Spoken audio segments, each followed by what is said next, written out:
Circleville fica em Ohio, Estados Unidos, e é aquelas típicas cidadezinhas que todo mundo conhece todo mundo, sabe? Ela é muito famosa pelo Festival de Abóbora, só que o motivo pelo qual ela é mais falada por aí não é esse festival, e sim um caso muito misterioso que até hoje segue sem solução. Oi, eu sou a Cibele, e bem-vindos à Terra do Medo!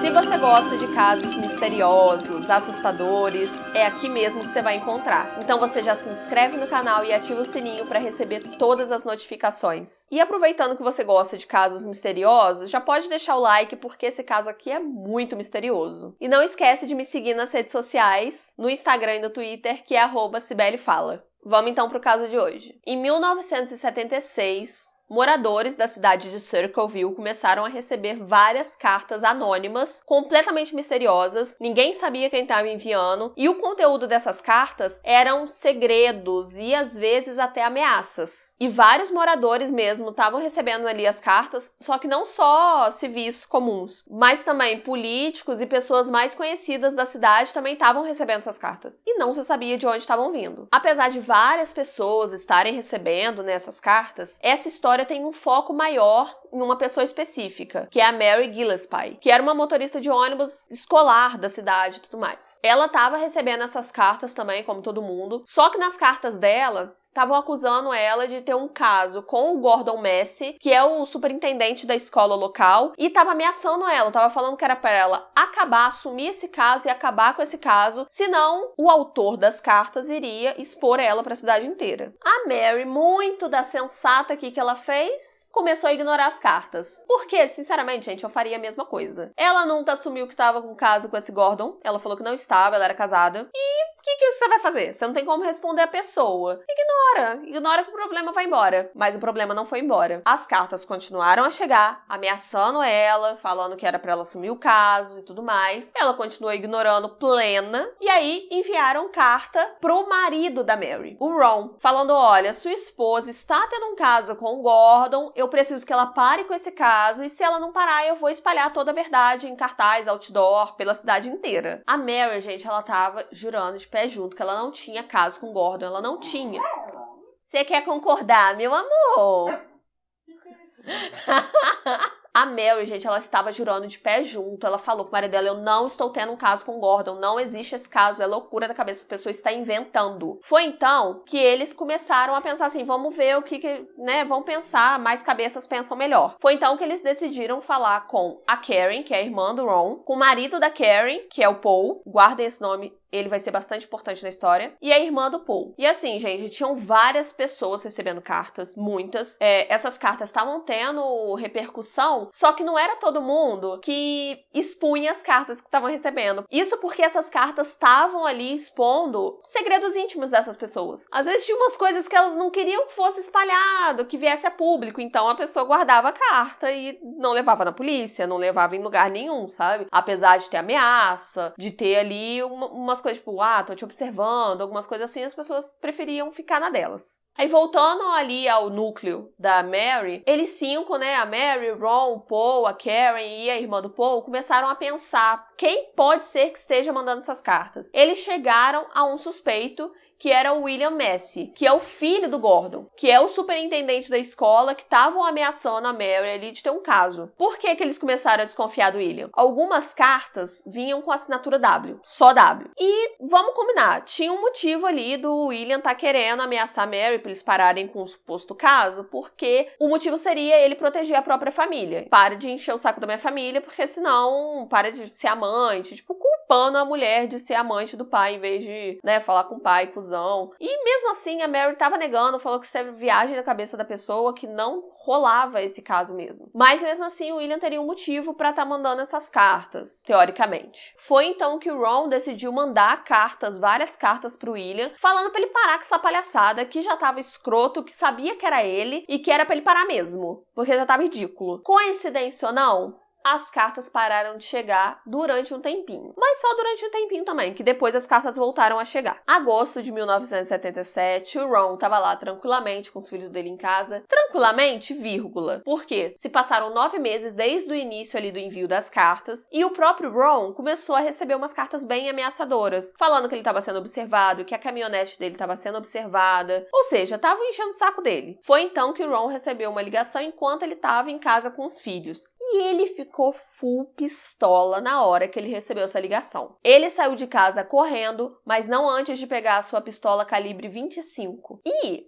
há desconfiança de que ele reconheceu de quem seria aquela voz ali, porque ele saiu muito incisivo. Isso os filhos dele falando depois. Ele teria ido ali para resolver a situação, para acabar logo com essa palhaçada, porém ele não foi muito longe. O corpo dele foi encontrado logo depois, dentro da picape dele. Ele tinha sofrido um acidente de carro. E a primeiro momento, começou ali uma investigação em cima da morte do Ron. Primeiramente, o xerife achou que fosse um homicídio, mas depois ele voltou atrás. Durante o exame ali da autópsia do Ron, descobriram, o legista, relatou que ele estava com um nível de álcool no sangue muito mais alto do que o permitido. Só que a família dele achou isso completamente esquisito. Achou isso fora da casinha total, viajou, louco, insano da cabeça. Porque o Ron, ele bebia muito raramente. Não era normal dele beber em casa com os filhos. Ele bebia quando saía. Raramente ele bebeu a ponto de ficar bêbado. Então não colou isso pra família. Mas esse não é o ponto mais misterioso ali do acidente, da morte do Ron. Lembra que eu falei que ele pegou a arma dele, saiu com a arma e tudo mais? Então,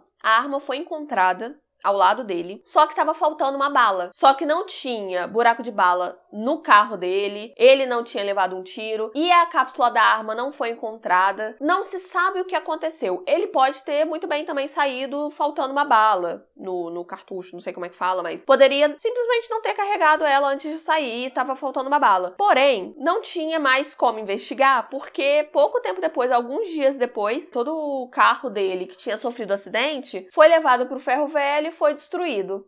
Então, a investigação foi até comprometida porque não foi feita até o final. Só que depois disso, o próprio xerife da cidade começou a receber carta, recebendo ameaça ali e, acusações de que ele estava encobrindo a morte do Ron. Mesmo com a morte do Ron, a Mary continuou recebendo cartas. No total, ela recebeu quase 40 cartas. Então, assim, foi muita carta. Aqui eu tô falando só da Mary, assim, mas a cidade continuou. Os habitantes da cidade continuaram recebendo as cartas. Foram milhares de cartas recebidas. 6 anos se passaram e a Mary assumiu que tinha sim um caso com o Gordon, o superintendente da escola. Mas esse caso começou depois que as cartas começaram a ser enviadas. O caso teria começado em 1979, depois da morte do Ron, depois do Gordon ter se separado. Pra mim não faz a menor diferença no final do caso, se ela tinha um caso antes ou tinha um caso depois. A pessoa que estava enviando as cartas não tinha nada a ver com o que estava acontecendo, mas é muito conveniente que ela tenha tido esse caso só depois que recebeu as cartas. É meio esquisito, até porque tava rolando ameaças e tal, aí, sei lá, atinou na cabeça dela a ideia de ter um caso realmente. Já que estão falando,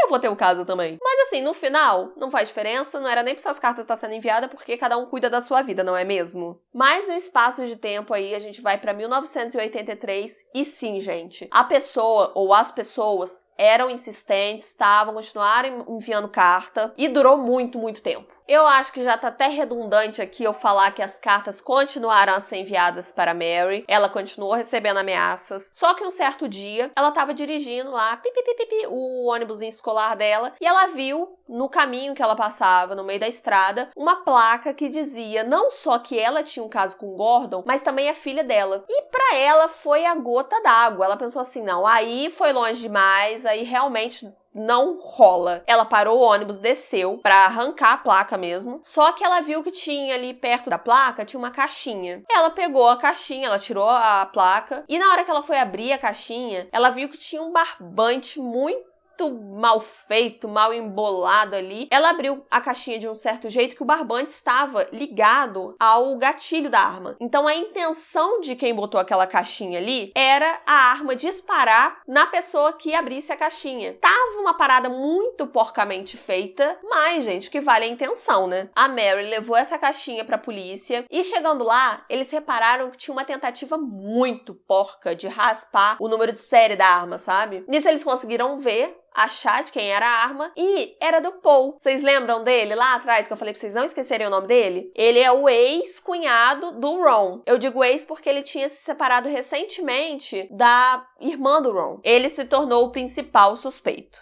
O Paul foi levado até a delegacia, lá ele fez vários testes de caligrafia, escrevendo, né? As pessoas foram ditando algumas coisas específicas que estavam nas cartas que estavam sendo enviadas, e o Paul tinha que escrever. Isso durou bastante tempo, assim, e eles fizeram teste, fizeram perguntas. O Paul falou que a arma dele tinha sido roubada alguns dias atrás, ele até mostrou para os policiais onde a arma dele ficava guardada normalmente, só que não adiantou. Ele era o principal suspeito, e ele foi preso por tentativa de homicídio a Mary. E um especialista em caligrafia afirmou que provavelmente era o Paul mesmo que estava escrevendo aquelas cartas. O julgamento do Paul aconteceu em outubro de 1983 e ele não pôde falar a seu próprio favor, isso porque o advogado dele não deixou mesmo para que ele não atrapalhasse o andamento da situação. Mas ali durante a investigação não foram encontrado nada que foi usado para fabricar aquela armadilha ao alcance do Paul, nem em casa, nem na garagem dele, não foi encontrado. Além disso, algumas testemunhas viram um rapaz, um cara,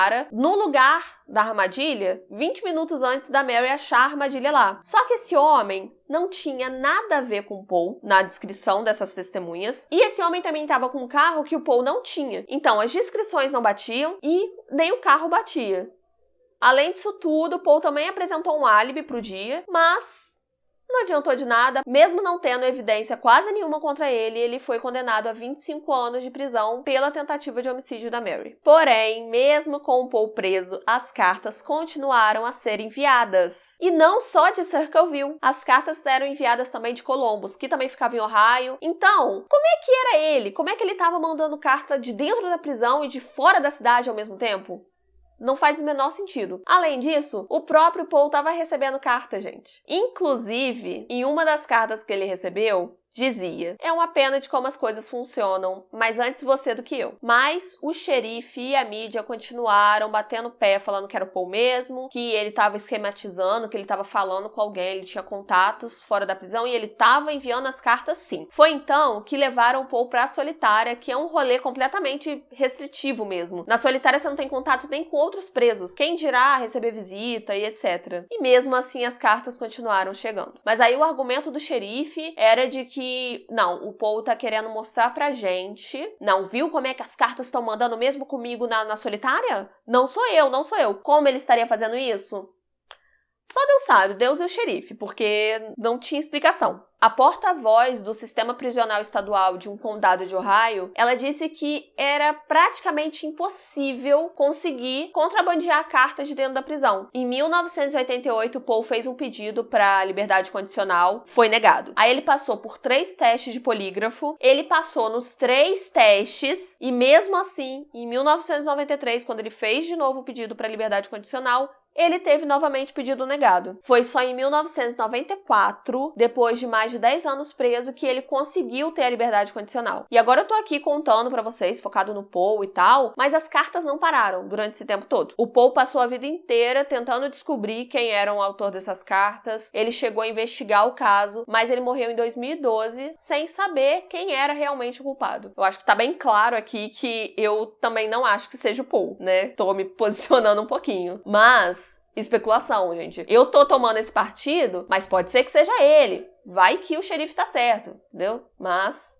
o caso ficou por aí. Mas como todo caso sem solução, as pessoas querem uma explicação. Querem saber o que aconteceu. Eu quero saber o que aconteceu, gente. Eu tenho pavor de casos sem solução porque eu preciso saber, eu sou muito curiosa. E as pessoas começaram a criar teorias. E eu vou listar aqui as principais teorias sobre o caso. A primeira teoria é que o culpado seria David Longberry, que é um cara que tinha um certo crush ali na Mary e ele tentou investir nela, tentou, né, dar uma cantadinha e tal. E ela falou, hoje não, obrigada, tá? Deixa pra uma próxima. Né, o macho ficou com o ego ferido e isso teria motivado ele a mandar cartas e cartas pra ela durante anos. Se foi ele, vamos de terapia, né, amores? Porque, sinceramente... O segundo suspeito, na verdade é uma suspeita, é a Karen. Eu gosto muito dessa teoria, apesar de eu não acreditar muito nela, mas eu acho que é muito teoria da conspiração, assim. Eu acho que a Karen é muito foda, se foi ela mesmo. Então eu vou explicar pra vocês o argumento dessa teoria. A Karen é a irmã do Ron, no caso, cunhada da Mary. E ela era casada com o Paul. São muitos nomes, eu sei, mas segura na minha mão que vai dar pra entender. A Mary é a principal da história e a Karen era cunhada da Mary. E a Karen e o Paul tinham se divorciado de uma forma nada amigável. Isso porque a Karen pegou o Paul traindo ela na cara dura. Foi então que a Karen foi morar um tempo com a Mary e nesse meio tempo, a Karen teria falado pra Mary que ela estava desconfiando de que o Paul era esse escritor das cartas. E aí, quando rolou essa parada toda da tentativa de homicídio, a Mary teria falado isso pro xerife e pimba, ele se tornou um belo de um suspeito. Uma coisa que reforça muito essa teoria é que a Karen não teve muitos benefícios ali na divisão de bens, né? Ela ficou com bastante prejuízo na hora do divórcio e essa seria uma forma dela recuperar o que ela não conseguiu. Além de que, ela sabia onde a arma do Paul ficava escondida, então ela poderia muito bem ter armado contra ele. Eu gosto dessa teoria, apesar de que ela não tem muito embasamento, porque isso faz sentido a partir de um certo ponto da história, mas antes, né, quando as cartas começaram, ela não teria uma motivação para começar a enviar essas cartas. E eu acho que também ela ser quem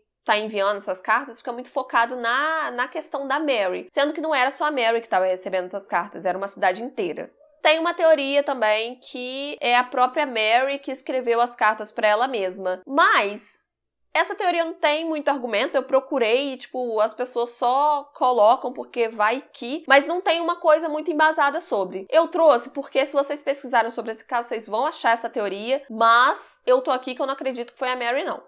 E a última teoria que eu trouxe é de que essas cartas não foram escritas por uma pessoa apenas, mas sim por um grupo de pessoas e que essas pessoas queriam mesmo gerar um alvoroço na cidade. Essa é a teoria que eu mais acredito. Simplesmente não consigo colocar na minha cabeça que uma pessoa só escreveu milhares de cartas para uma cidade inteira. Eu realmente acho que era um grupo de pessoas e eu acho também que as pessoas começaram a, por exemplo, estão começando a mandar cartas para as pessoas. Então, eu vou enviar a carta para fulano também falando desse segredo que eu acho. Então, assim, eu acho que não foi um grupo organizado de pessoas. Tanto que eu não falei lá no início, mas a caligrafia das cartas mudavam muito. Não tinha uma caligrafia fixa. Cada carta era escrita de uma forma. Às vezes era uma letra muito quadrada, na outra era muito redonda. Poderia ser só uma pessoa que estaria mudando ali a caligrafia para enganar mesmo, para parecer que é um monte de gente. Só que eu acho muito difícil porque mesmo quando você tenta mudar a sua letra, é muito difícil você mudar para uma letra muito diferente da sua. Agora eu quero saber qual é a teoria que vocês mais acreditam. Eu acho essa história muito intrigante, eu adoro essa história. Pra mim, ela só perde pra história do Zodíaco, de mistérios e coisas sem explicação. Mas eu acho ela muito intrigante, muito mesmo. E eu quero saber o que vocês acham que aconteceu, porque vai que vocês trazem novos argumentos. Quero saber, deixa aqui nos comentários. Aproveita e compartilha com algum amigo que gosta também de uns casos mais misteriosos assim. Vai que ele gosta, vai que ele se interessa. E se você não se inscreveu no canal, já se inscreve agora.